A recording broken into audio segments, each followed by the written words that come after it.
Keep your filthy coins, old fool. The stagecoach driver's voice cracked like a whip across Copper Falls's dusty station platform. That ain't near enough for 3 tickets to Denver. Cassian Roughwood counted his last 5 silver dollars won. More time. Knowing the arithmetic wouldn't change. The grizzled prospector in front of him, clothes patched beyond recognition, boots held together with wire, clutched a faded daguerreotype of 2 young women with desperate hope etched into, every weathered line of his face. "Please, mister," the old man wheezed. "My girls. They're waiting for me in Denver. Been 3 years since I seen 'em. This here's all I got left after the mine played out." "Then you better find yourself more money, Jedediah Grimm," the driver spat. Stagecoach ain't no charity wagon. Cassian had been minding his own business, waiting for the afternoon stage to take him toward his new job at the Brennan Ranch. But something about the old prospector's trembling hands and the way he stared at that photograph twisted something deep in his chest. "How much short is he?" Cassian asked, stepping forward. The driver looked him up and down. 6'2" of lean muscle, calloused hands, and sun-weathered leather. $37. Why? You his banker? Without hesitation, Cassian pulled out his own travel money, adding it to the prospector's meager pile. "He is now." "Son, I can't let you," Jedediah began. "Already done," Cassian said firmly. "A man should be with his daughters." The driver grudgingly issued 3 tickets, muttering about fools and their money. As the old prospector climbed aboard, with tears streaming down his cheeks, he pressed the daguerreotype into Cassian's palm. "That's my girls, Seraphina and Delphine. Most beautiful angels God ever made. If you ever make it to Denver, you look 'em up. Grimm household on Larimer Street. They'll want to thank the man who brought their papa home." The stagecoach pulled away in a cloud of dust, leaving Cassian stranded with empty pockets and a photograph of 2 remarkably striking young women. He was studying their faces, one with flowing golden hair and mischievous eyes, the other with dark waves and a gentle smile, when rapid hoofbeats approached the station. "Excuse me," called a melodious "Phew, did we miss the Denver stage?" Cassian looked up and nearly dropped the photograph. 2 women on horseback sat before him, and his heart stopped dead in his chest. The golden-haired rider wore a traveling dress of deep emerald that brought out her sparkling green eyes, while her dark-haired companion was draped in sapphire blue that seemed to capture the very sky. They were the women from the daguerreotype. Older now, more radiant, but unmistakably Jedediah Grimm's daughters. "You just missed it," he managed, his voice rougher than usual. "Left about 5 minutes ago." The blonde, Seraphina, he remembered, let out a frustrated sigh that somehow managed to sound musical. "We've been riding hard from Denver for 2 days. Papa sent word he was finally coming home, but when we arrived, they said he'd already left for here. We keep missing each other," added Delphine, her darker beauty complementing her sister's golden radiance. "It's like we're chasing shadows." "Actually," Cassian said slowly, glancing at the photograph still in his palm, "you just missed him. By those 5 minutes. But there's something you should know." He told them about the scene at the ticket window, about their father's empty pockets and desperate hope, about the payment that sent Jedediah on his way to reunion. As he spoke, both women's eyes widened with a mixture of gratitude and something else, something that made Cassian's pulse race despite himself. "You paid for Papa's ticket?" Seraphina whispered. "A complete stranger? Now we're stranded here until tomorrow's stage," Delphine added, but she didn't sound upset. Instead, she was studying Cassian with frank appreciation. "It seems we owe you a considerable debt, Mr. Roughwood, Cassian Roughwood." "Well, Mr. Roughwood," Seraphina said with a smile that could have melted winter snow, "it appears fate has thrown us together in the most extraordinary way." The Copper Falls Hotel had exactly 1 room available, and proprietress Mrs. Evangeline Crockett wasn't budging on her strict moral policies. 2 unmarried ladies cannot share accommodations with a gentleman, regardless of circumstances, she declared, her gray bun quivering with righteous indignation. "This is a respectable establishment." "But there's nowhere else," Delphine protested reasonably. The next stage doesn't leave until tomorrow evening. Then you should have planned better. Mrs. Crockett sniffed. Cassian cleared his throat. I'll sleep in the stables. The ladies can have the room. Absolutely not, Serafina said firmly. You've already sacrificed enough for our family. We won't have you sleeping with the horses because of us. I've slept in worse places, he assured her, though the thought of spending a night breathing the same air as these two goddesses was appealing beyond reason. Before the argument could continue, the hotel door burst open and Mayor Brantley Worthington strode in, his considerable belly straining against a gold-buttoned vest. Behind him followed his son Percival, a pale, weak-chinned young man whose expensive clothes couldn't hide his general air of ineffectuality. Mrs. Crockett, the mayor boomed, I need your finest room for my son's lady friend, Miss Cordelia. Ashworth arrives on tonight's freight wagon from Sacramento. The hotel proprietress practically genuflected. Of course, Your Honor. The presidential suite on the second floor. Wait just a minute, Serafina interrupted, her green eyes flashing dangerously. We were here first. Mayor Worthington turned, taking in the two young women with the calculating gaze of a man accustomed to getting his way. His eyes lingered a bit too long on their figures before settling on their faces. Well, well, he purred. And who might these lovely creatures be? The Grimm sisters. Delphine replied coolly. We require lodging for the evening. Grimm? The mayor's eyebrows shot up. Any relation to old Jedediah, that worthless prospector who owes half the merchants in town? Cassian felt both women tense beside him. Their father's debts are his own business, he said evenly. Are they now? Worthington's smile turned predatory. Actually, Mr. Roughwood. Mr. Roughwood, Jedediah Grimm owes substantial sums to several businesses I own. His daughters could be considered assets to settle those debts. The temperature in the room seemed to drop 10 degrees. Cassian stepped forward, his hand instinctively moving toward the Colt at his hip. That's not how debt works in civilized places, he said quietly. Civilized? Worthington laughed. Son, you're in Copper Falls now. I own this town, the bank, the mines, the businesses. What I say goes. And what exactly are you saying? I'm saying these lovely ladies could work off their father's debts in my establishments. I run several enterprises that could use young women of their obvious talents. Serafina moved faster than a striking snake. One moment she was standing, demurely beside her sister. The next she had Worthington backed against the wall with a small derringer pressed under his flabby chin.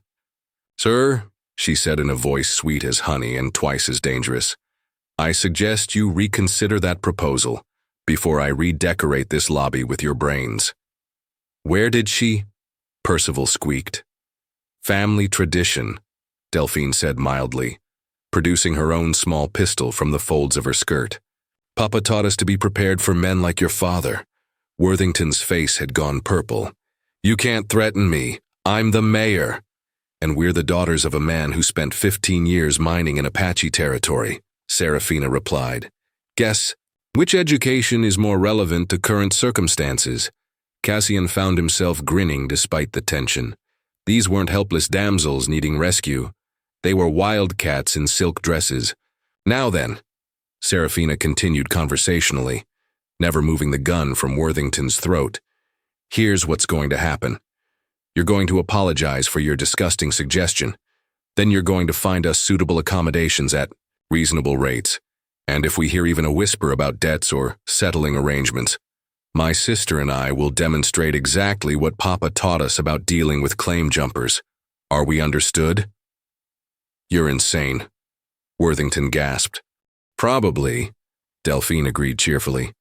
Growing up with Jedediah Grimm will do that to a girl. The question is, do you want to find out just how insane? Mrs. Crockett, who had been watching this exchange with obvious fascination, suddenly found her voice. Actually, I just remembered. We do have the garden cottage available. Perfect for respectable guests who value their privacy. Worthington nodded frantically. Yes, the cottage, my treat, no charge. Serafina slowly lowered her weapon. How generous. And Papa's debts? What debts? The mayor wheezed, rubbing his throat. I don't recall any debts. Excellent. She tucked the derringer back into some hidden pocket. Mr. Roughwood, would you care to escort us to our accommodations? As they walked toward the cottage, Cassian shook his head in amazement. Where did two Denver ladies learn to handle guns like frontier women? Who said we were Denver ladies? Delphine asked with a mysterious smile.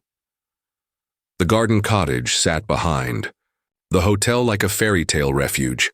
Whitewashed walls covered in climbing roses, windows framed by lace curtains that caught the evening light, and a small porch perfect for watching the sunset paint the mountains gold. But Cassian barely noticed the picturesque surroundings. His attention was entirely focused on the revelations unfolding as the Grimm sisters settled in. Papa didn't abandon us in Denver, Serafina explained, arranging her traveling bags with practiced efficiency. We've been following him from mining camp to mining camp for 3 years, trying to convince him to settle down somewhere safe. Following him? Cassian asked, confused. But the photograph was taken the last time we were all together, Delphine finished. In Virginia City, before Papa got the fever for the Colorado strikes. We've been living rough, working whatever jobs we could find, saloon singing, cooking for mining crews, even some gambling when times got desperate. That explained the gun skills, Cassian realized. These weren't pampered city girls. They were frontier women who'd learned to survive by their wits and weapons. Why didn't your father know you were following him? Serafina's expression grew. And because every time we caught up, he'd disappeared in the night. Left notes saying he didn't want us seeing him fail, that he'd send for us when he struck it rich. She touched the locket at her throat. Stubborn old fool never understood we didn't care about his success. We just wanted our family together. So when he sent word from here, Delphine continued, we rode as fast as we could, hoping to finally catch him. Serafina looked at Cassian with eyes that seemed to hold starlight. Instead, we found the man who made our reunion possible. Before Cassian could respond, rapid knocking interrupted the moment. He opened the door to find a young boy, couldn't be more than 12, shifting nervously from foot to foot. Mister, you're in trouble, the boy panted. Big trouble. Mayor Worthington's son went and got himself liquored up after what happened at the hotel. He's been telling everyone how those ladies humiliated his papa, and now he's gathered up a bunch. The town toughs. They're planning to come here tonight and, well, teach them some manners. Cassian felt ice form in his veins. How many men? 8, maybe 10. All armed, all drunk, all stupid. The boy glanced around nervously. My ma sent me to warn you. She says anyone who stands up to the mayor's got friends in this town, even if they're afraid to say so public-like. When? Soon, as it gets full dark. Maybe an hour. Cassian pressed a silver dollar into the boy's palm. Tell your mother I'm grateful. Now get home and stay inside. As the boy scampered away, Serafina appeared at his shoulder. We heard. How do you want to handle this? Her calm acceptance of impending violence told him everything he needed to know about the life these women had been living. No hysteria, no tears, just practical planning for survival. We could run, he said. Take the horses and be miles away before they arrive. Or, Delphine asked, joining them with a Winchester rifle that had definitely not been visible in her travel bags earlier. Or we make a stand. Show them that threatening innocent women comes with consequences. Both sisters exchanged a look that seemed to communicate volumes in seconds. Mr. Roughwood, Serafina said formally, we appreciate your protective instincts, but we've been taking care of ourselves for years. The question isn't whether we can handle Mayor Worthington's boy and his friends. It's whether you're prepared to see exactly how we handle them. What do you mean? Delphine smiled, and there was something almost feral in the expression. We mean that Percival Worthington and his drinking buddies are about to learn why smart men don't threaten the daughters of Jedediah Grimm. Your father taught you more than just shooting, didn't he? Papa was many things, Serafina said, checking the loads in her derringer with professional competence. But before he was a prospector, he was a cavalry scout. Before that, he ran. With some rough crowds in Kansas. Let's just say his educational methods were comprehensive.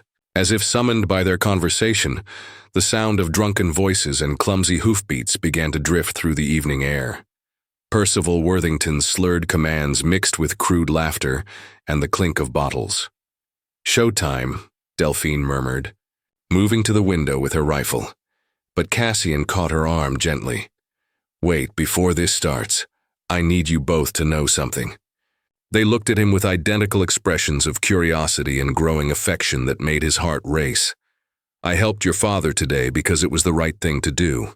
But staying here, fighting for you, that's not about duty or honor or any of those noble things." "What's it about?" Serafina asked softly. "It's about the fact that I've been half in love with both of you since the moment you rode up to that stage station. And I'd rather die defending you than live knowing I ran when you needed me." The sisters looked at each other again. And this time their shared smile held promises that made the approaching danger seem almost insignificant. "Well then," Delphine said, raising her rifle to the window, "let's make sure you live through this, Cassian Roughwood. We have plans for you." The cottage transformed into a fortress in minutes. Serafina extinguished the lamps while Delphine positioned herself at the front window, rifle ready. Cassian took the back door, knowing drunks often tried to surround their targets. Through the gathering darkness, they could hear Percival's crew stumbling closer, their voices growing bolder with each passing moment. "Remember," Serafina whispered, checking her derringer one final time, "we want them scared, not dead. Dead men bring federal marshals, and we've got a family reunion to attend." "Speak for yourself," Delphine muttered. "Anyone who puts hands on my sister is getting more than a warning shot." Cassian marveled at their calm professionalism. These women had clearly faced danger before and faced it together. The thought of what they'd endured following their father through rough mining camps made his protective instincts flare even stronger. "There!" Percival's voice cracked through the night air. "That's the cottage. Remember, we're just gonna teach them some respect for their betters." "What about the cowboy?" asked another voice thick with whiskey. "He can watch," Percival slurred. "Might learn something about staying out of Worthington family business. The first mistake came when they approached from only one direction. The second was assuming their targets would cower in darkness waiting to be victims." Serafina slipped out the side window, silent as smoke, circling behind the approaching men, while her sister kept their attention focused forward. Cassian found himself grinning despite the danger. These women fought like a pack of wolves, coordinated and ruthless. "Hey," Percival called out, emboldened by numbers and alcohol. "Come on out, ladies. We just want to have a friendly conversation about proper behavior." Delphine's response came in the form of a rifle shot that shattered the bottle in Percival's hand, spraying whiskey across his expensive clothes and sending glass fragments flying. His scream of shock echoed across the "Ate my hand, she shot my hand! Just the bottle, you fool!" Delphine called from the window. "Though my aim might slip if you don't turn around and walk away right now. There's only two of them," another voice shouted. "Rush the cottage." That's when Serafina made her move. She materialized behind the group like an avenging angel, her derringer pressed against the base of the loudest drunk's skull. "Gentlemen," she said conversationally, "I suggest you reconsider your mathematics. There are 3 of us, 10 of you, but we're sober and you're stupid. In my experience, sober beats stupid every time." The man she held froze completely. "Jesus Christ, where did she come from?" "Sunday school," Serafina replied sweetly, "where I learned all about righteous violence against the wicked. Now here's what's going to happen. You're all going to apologize for disturbing our evening. Then you're going to walk back to town very quietly, and tomorrow morning you're going to pretend this never happened." "Like hell we are," Percival snarled, pulling a hideout gun from his boot. "My father owns this town, and that means his." Declaration ended abruptly as Cassian's Colt appeared in his face, cocked and ready. "Means you should have stayed home tonight," Cassian said quietly. "Now drop the weapon before I forget I'm trying to be civilized." "You can't shoot all of us," another man blustered, though his voice shook. Maybe not, Delphine agreed from her window perch. But I can definitely shoot you, Harold Mixon. Recognize my voice? I used to serve drinks in your saloon before you decided my tips belonged to you. The man she'd named went pale as milk. Delphine, I thought you left town. Just visiting family. The family you and your friends are currently threatening. One by one, the courage leaked out of Worthington's impromptu posse as they recognized the women they'd assumed were helpless strangers. These weren't defenseless city girls. These were local women who knew exactly who they were dealing with. This ain't over, Percival muttered, lowering his weapon. Yes, it is, Serafina said firmly. Because tomorrow morning you're going to visit Sheriff Hawthorne and confess to attempted assault on innocent travelers. You're going to beg his forgiveness, pay a hefty fine, and promise never to darken our path again. And if we don't? Delphine's smile was visible even in the darkness. Then we'll tell everyone in town exactly how 10 grown men got disarmed by 2 women, and a cowboy who didn't even have to fire a shot. How do you think that'll affect your reputations? The threat of public humiliation accomplished what the threat of violence couldn't. Within minutes, Percival's gang was retreating toward town, their leader nursing wounded pride and whiskey-stained clothes. As the last footsteps faded, Serafina emerged from the shadows and walked directly to Cassian. Without warning, she stood on her toes and kissed him, a kiss that held 3 years of loneliness, tonight's shared danger, and promises of tomorrow's possibilities. When they broke apart, Delphine was standing beside them, her own expression, soft with an emotion that made Cassian's knees weak. That was for keeping us safe, Serafina whispered. And this, Delphine said, cupping his face in her hands and kissing him with equal passion, is for everything else. When they finally separated, all 3 were breathing hard and staring at each other with a mixture of desire and confusion. This is complicated, Cassian managed. Everything worthwhile is complicated, Serafina replied, taking his right hand. The question is, Delphine added, taking his left, are you brave enough for complicated? Dawn broke over Copper Falls with the soft gold light that made everything seem possible. Cassian woke on the cottage's small sofa, a quilt thrown over him, and the lingering scent of coffee drawing him toward consciousness. The events of the previous night felt like a fevered dream, until he saw Serafina and Delphine moving around, the tiny kitchen with domestic efficiency, preparing breakfast as if they'd been doing it together for years. Good morning, sleepyhead, Serafina called softly, not wanting to wake any neighbors who might be listening for signs of scandal. Sleep well? Delphine added with a smile that held memories of their shared kisses and the long conversation that had followed, a conversation about feelings, possibilities, and the complex territory they were entering. Better than I have in months, he admitted, accepting the cup of coffee she pressed into his hands. The simple domesticity of the moment felt more intimate than any passionate embrace. We need to talk, Serafina said, settling beside him with her own cup. About last night, about us, about what happens next. Delphine joined them on the opposite side of the small table, her dark eyes serious despite her gentle smile. Cassian, we need you to understand something. What we're feeling, what all 3 of us are feeling, it's not going to fit into any conventional arrangement. He'd been thinking the same thing since their kisses had awakened something he'd never experienced before. I know. Society has rules about these things. A man chooses one woman, marries her, builds a traditional life. And if we were traditional women, that might work, Serafina agreed. But we're not. Delphine and I have been each other's best friend, protector, and constant companion for our entire lives. We share everything, thoughts, dreams, dangers, hopes for the future. We're not looking for a man to complete us, Delphine continued. We're complete together, but we're both drawn to you, and we hope, you might be drawn to both of us. Cassian set down his coffee with shaking hands. Are you asking what I think you're asking? We're asking if you're brave enough to love 2 women who refuse to be separated, Serafina said simply.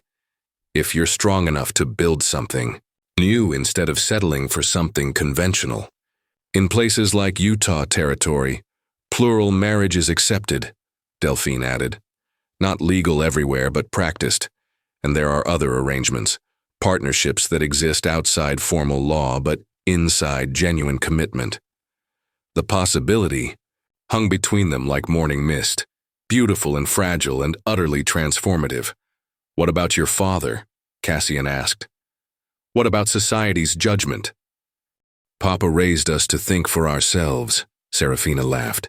If he can accept his daughters becoming gunfighters and gamblers, he can probably accept us sharing a husband who's decent enough to spend his last dollar reuniting our family. As for society, Delphine's eyes hardened. Society can judge all it wants from a safe distance. Anyone who tries to interfere with our happiness will discover what happened to Percival Worthington was just a gentle warning. Before Cassian could respond, rapid knocking interrupted their conversation. This time it wasn't a warning. It was Mrs. Evangeline Crockett herself, looking flustered and oddly excited. Mr. Roughwood, ladies, you need to see this. They followed her to the hotel's front porch, where a crowd had gathered around the morning stage from Denver. The driver was helping an elderly passenger down from the coach, a familiar figure in patched clothes and worn boots. "Papa!" both sisters cried simultaneously, running toward their father with tears streaming down their faces. Jedediah. Grimm's reunion with his daughters was everything he'd dreamed of during 3 years of separation. But as the embraces ended and the tears slowed, his eyes found Cassian standing nearby. "Son," he said, approaching with outstretched hand, "I hear I owe you more than money can repay." "You don't owe me anything," Cassian replied, accepting the firm handshake. "Seeing your family together is payment enough." "Is it?" Jedediah's weathered face creased in a knowing smile. "Because from what the stage driver tells me, my girls have been taking quite a shine to their benefactor. And unless my old eyes are failing, they both look at you like a woman looks at her future." "Papa," Serafina began, but her father waved her quiet. "Girl, I've spent 3 years running from you two because I was ashamed of my failures. But every mile I traveled, every camp I worked, every claim I staked, I was thinking about the day I'd see you again. Now here we are, and I find you've both fallen for the same good man." He looked directly at Cassian. "Question is, son, you man enough to handle both my daughters?" The crowd around them had grown silent, sensing drama unfolding. "Sir," Cassian said carefully, "your daughters are remarkable women. Any man would be honored to—" "That ain't what I asked," Jedediah interrupted with a grin. "I asked if you're man enough to love them both, the way they deserve to be loved. Because anyone with eyes can see they're a matched set, and trying to separate them would be like trying to separate the sun from the sky." Serafina and Delphine stood on either side of their father, holding their breath for Cassian's answer. "Yes, sir," Cassian said, his voice growing stronger with each word. "I believe I am." The crowd erupted in gasps and whispers, but Jedediah's grin widened. "Then I reckon we need to have ourselves a conversation about the future." The conversation took place in Judge Morrison's private office, away from the curious crowds and wagging tongues of Copper Falls. Judge Morrison himself, a scholarly man with silver hair and kind eyes, listened intently as Jedediah explained the situation with the straightforward honesty of a man who'd seen enough of life to value happiness over convention. "So you're asking me to perform a wedding ceremony," the judge summarized, "between one man and 2 women, knowing full well such a union wouldn't be legally recognized in most territories. I'm asking you to bind 3 people who love each other, in whatever way the law allows," Jedediah corrected. "If that means 1 legal marriage and 1 common law partnership, so be it.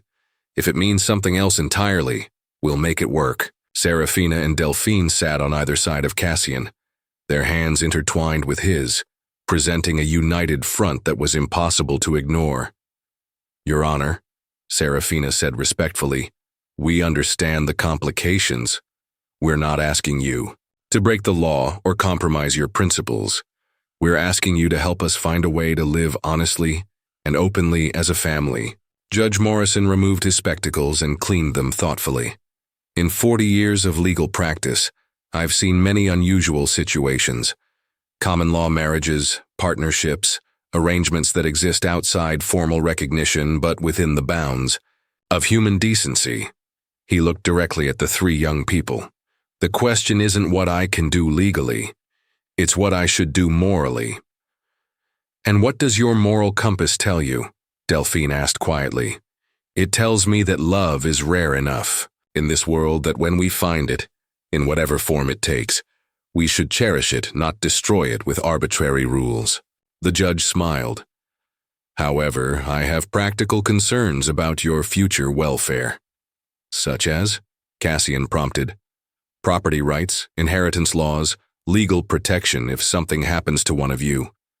An unconventional family needs conventional safeguards, or society will tear it apart at the first opportunity. Jedediah leaned forward eagerly. What do you suggest? A marriage contract that protects everyone involved. Mr. Roughwood legally marries one sister. Let's say Miss Serafina, as she's the elder. Miss Delphine enters a formal business partnership with both of them, with legal documents establishing her rights to property, children, and decision-making. From the outside, it looks like a marriage plus a business arrangement. From the inside, it's whatever you choose to make it. The elegant solution sent relief flooding through all three hearts. There's one more thing, Judge Morrison continued. You'll need to establish yourselves somewhere that doesn't know your history, where your arrangement can be accepted without constant scandal. I have a brother in Oregon Territory, timber country, growing fast, in need of good people. He could help you get established. Oregon's a long way from Colorado, Delphine observed. Distance might be exactly what you need, the judge replied. A fresh start, away from people who know your story. What about Papa? Serafina asked, looking at her father with concern. Jedediah's weathered face split in a grin. Girl, I've been chasing fool's gold for 15 years. Maybe it's time I tried chasing grandbabies instead. Oregon sounds like a fine place for an old prospector to try his hand at farming. 3 days later, the wedding took place in Judge Morrison's private parlor, witnessed only by Jedediah and Mrs. Crockett, who had proven surprisingly supportive of the unconventional arrangement. Serafina wore her mother's wedding dress, carefully preserved through years of rough travel, while Delphine stood beside her in her finest traveling outfit. The ceremony itself was simple but profound. As Cassian and Serafina exchanged vows, Delphine's hand rested on theirs, making her part of every promise spoken. When Judge Morrison pronounced them husband and wife, the kiss that followed included all three participants, sealing not just a marriage, but a partnership that would define their future. Immediately afterward, the business documents were signed. Papers that made Delphine an equal partner in everything from land ownership to child custody rights. To any outside observer, it was simply practical planning. To the three people involved, it was the legal foundation of their chosen family. Oregon, Cassian said that evening as they made final preparations for the journey west. Are we really ready for this? We're ready for anything, Serafina replied, as long as we're together.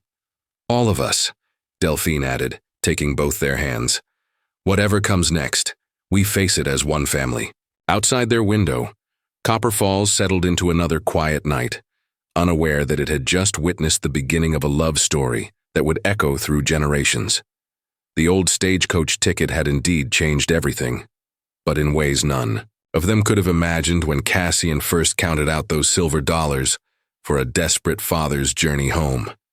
5 years later, the Roughwood homestead sprawled across a fertile valley in Oregon Territory, where towering pines gave way to rolling meadows perfect for raising cattle and children. The house itself had grown from a simple cabin to a sprawling structure that accommodated their unusual but thriving family. Cassian stood on the front porch, watching his wives, for that's how he thought of both women, regardless of legal technicalities, work, together in the garden while their children played nearby. 3-year-old Jedediah Jr. had his grandfather's stubborn streak and Serafina's golden hair, while 2-year-old Evangeline possessed Delphine's dark beauty and her mother's quick wit. Baby Thomas, just 6 months old, showed signs of his father's quiet strength and both mothers' fierce protectiveness. Hard to believe it all started with a stagecoach ticket, came a familiar voice from behind him. Cassian turned to see Jedediah approaching, his weathered face glowing with the satisfaction of a man who'd finally found his place in the world. The old prospector had taken to farming and grandfathering with the same stubborn determination he'd once applied to mining, and the results were considerably more rewarding. "Best investment I ever made," Cassian agreed, accepting the cup of coffee his father-in-law offered. "Speaking of investments," Jedediah grinned, "got a letter from Judge Morrison yesterday. Seems our little arrangement has inspired some interesting conversations in legal circles." "Oh?" "Turns out there are more folks than we thought looking for alternatives to conventional marriage. The judge says he's been consulted by at least 3 other families wanting to establish similar arrangements. We might have started something bigger than ourselves." Cassian nodded thoughtfully. Their success had indeed attracted attention from other unconventional families seeking legal protection for their chosen arrangements. But more importantly, it had proven that love could flourish outside society's narrow definitions. "Papa! Papa!" Young Jedediah came running across the yard, his face flushed with excitement. "Mama Sarah says there's visitors coming up the road." Sure enough, a dust cloud was approaching their homestead. As it resolved into a familiar wagon, Cassian's heart leaped with recognition. "Well, I'll be damned," Jedediah muttered. "That looks like Judge Morrison's rig." The wagon pulled to a stop in front of the house, and Judge Morrison climbed down, with the careful movements of a man whose arthritis was getting the better of him. But his companion, a well-dressed woman in her 30s with intelligent eyes and a determined expression, moved with the confidence of someone accustomed to making her own way in the world. "Mrs. Catherine Blackstone," Judge Morrison announced as Seraphina and Delphine approached with the children. "I've told her about your family arrangement, and she's traveled all the way from San Francisco to meet you." Catherine Blackstone stepped forward with a smile that held both nervousness and hope. "Mr. and Mrs. Roughwood, both of you, I hope you'll forgive the intrusion. Judge Morrison suggested you might be willing to share your experiences with someone facing a similar situation." "Similar how?" Delphine asked, ever practical. "I'm a widow with 2 children, trying to manage a shipping business my husband left me. There's a man I've grown to care for, deeply, but he comes with complications that make a traditional marriage impossible." "What kind of complications?" Seraphina inquired gently. Catherine's composure wavered slightly. "He's already married, but his wife has been in an asylum for 3 years with no hope of recovery. Divorce isn't an option. The scandal would destroy his medical practice. But we love each other and my children adore him. We want to build a family together, but society won't recognize your relationship," Cassian finished, "and you need legal protection for your children and your business." "Exactly." Catherine's relief at being understood was evident. "Judge Morrison says you've found ways to create legal safeguards for unconventional arrangements. I was hoping you might advise us."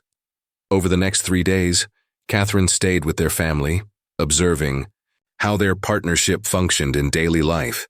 She saw how Seraphina and Delphine shared domestic duties without jealousy, how Cassian treated both women as equal partners in all decisions, how the children thrived with multiple loving parents, and how Jedediah had found purpose in helping raise his grandchildren. "It's not perfect," Delphine admitted during one of their evening conversations. "Some people in town still whisper, and we occasionally face legal challenges. But Judge Morrison's contracts have held firm, and our happiness speaks for itself. The key," Seraphina added, "is absolute honesty between all parties. No secrets, no hidden resentments, no competition for affection. We're all equally committed to this family's success." "And patience," Cassian contributed. "Building something this unconventional takes time. There are growing pains, adjustments, moments when you question everything.